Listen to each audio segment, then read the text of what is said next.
নতুন রাঁধুনি কিংবা যারা স্টুডেন্ট আছেন, মার হাতে রান্না খেতে চাচ্ছেন কিন্তু আপনি রান্না করতে পারছেন না, তাদের জন্য আজকে আমার এই ব্লগ ভিডিও।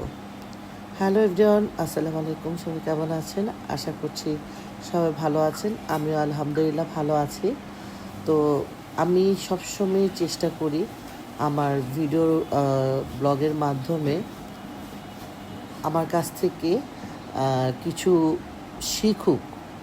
আমি রান্না যখন করি, রান্নার ভিডিওটা দেওয়ার চেষ্টা করি যাতে যারা নতুন রাঁধুনি আছে কিংবা স্টুডেন্টরা আছে, যাতে আমার রান্নাটা দেখে তারা সহজ উপায়ে রান্নাটা করতে পারে। আর যদি কোথাও বাইরে যাই, কোনো রেস্টুরেন্ট কিংবা বিশেষ কোনো জায়গায়, সেই জায়গায় কিভাবে যেতে হবে, কোথায় আছে, কোথায় নতুন শোরুম উদ্বোধন হয়েছে, কোন জায়গায় ভালো পোশাক পাওয়া যাবে, কোন জায়গায় ভালো খেতে পারবে, তা আমার ভিডিওর মাধ্যমে আমি মেসেজ দেওয়ার চেষ্টা করি সবাইকে। তো অনেক কিছু বলে ফেললাম। তো আচারটা কিভাবে বসালাম তা তো আপনারা দেখতে পেরেছেন। প্রথমে আমি চালতাটা কেটে নিয়েছি, তারপরে ছেঁচে নিয়েছি। ছেঁচার পর একটু ফুড কালার দিয়ে সিদ্ধ করে আমি একটু এটাকে কি বলে, একটু ছেঁকে নিয়েছি ছাঁকনির ভিতরে। তারপরে কড়াইটা বসিয়ে দিয়েছি। আমিও তেমন একটা ভালো আচার বানাতে পারি না, কোনো রকম আচার বানিয়ে খেতে পারি। তাই আমি নতুন রাঁধুনি এবং যারা স্টুডেন্ট আছে তাদের উদ্দেশ্যে কিন্তু আমি বলেছি যে আমার রান্নাটা। তো আমি প্রথমেই কড়াইতে, যারা অনেক দিন রেখে আচার বানায় অনেক প্রসেস মাধ্যমে, আমি ওইগুলো আচার বানাতে পারি না। তো এখানে আমি প্রথমে চালতার আচারে একটু কী দিলাম, সরিষার তেল, তেজপাতা, শুকনো মরিচ এবং পাঁচফোড়নের ফাঁকি দিয়ে একটু হালকা ভেজে আমি চালতাগুলো দিয়ে দিব। তো এই তো এখানে আমি একটু পাঁচফোড়নের ফাঁকি দিয়ে নিচ্ছি। গরম তেলে পাঁচফোড়নের ফাঁকিটা দিলে অবশ্যই তাড়াতাড়ি দিয়ে দেবেন, আর পুড়ে যাবে, গন্ধটা থাকবে না। তো যখন আমি আচার বানাচ্ছিলাম চারিদিকে মৌ মৌ গন্ধ, এই তো আমি চালতাটা দিয়ে দিয়েছি। চালতার আচার কিন্তু বানানো বেশ কঠিন। যদি আপনার হেল্পিং হ্যান্ড থাকে তাহলে খুবই সহজ, আর যদি নিজে সব কিছু করতে চান তাহলে খুব কষ্ট, কারণ চালতা কাটা খুবই কষ্টকর।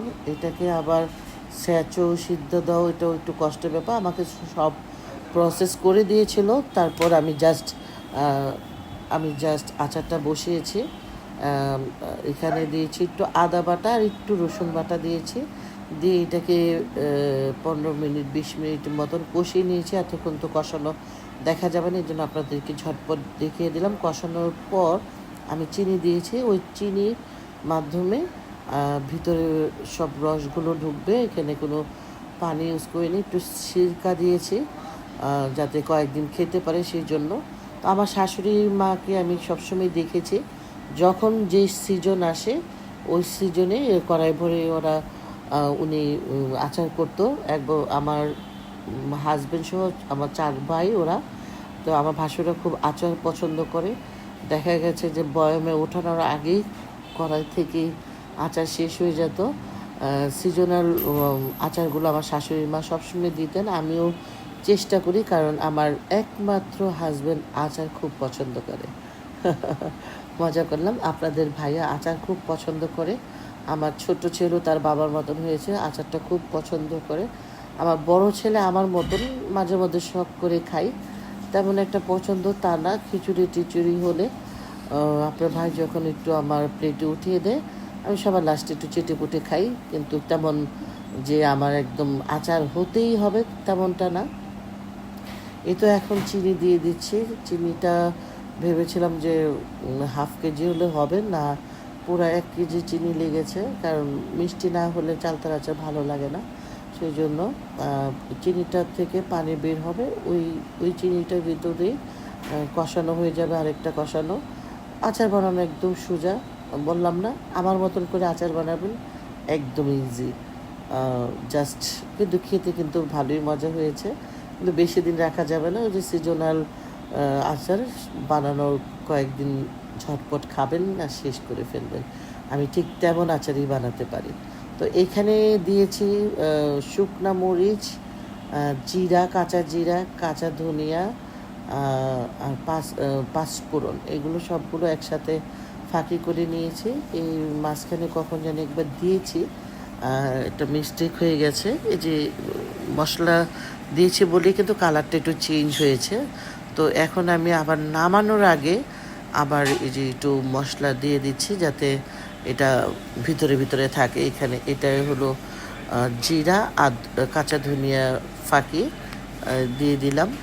দিয়ে এখন জাস্ট একটু নিবে নিবে আগুনে কিছুক্ষণ রাখবো। ব্যাস, আমার আচার বানানো, চালতার আচার বানানো শেষ। আপনাদের কাছে যদি মনে হয় এইভাবে আচার বানাতে চান, সহজ লাগে, অবশ্যই আমার ভিডিওর মাধ্যমে আপনারা উপকৃত হলে বানাবেন। যদি কেউ বানান অবশ্যই আমাকে জানাবেন, আমি খুশি হব।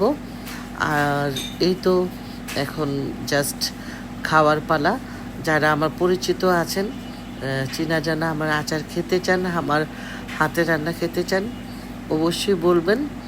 আজকে এই পর্যন্তই, টাটা।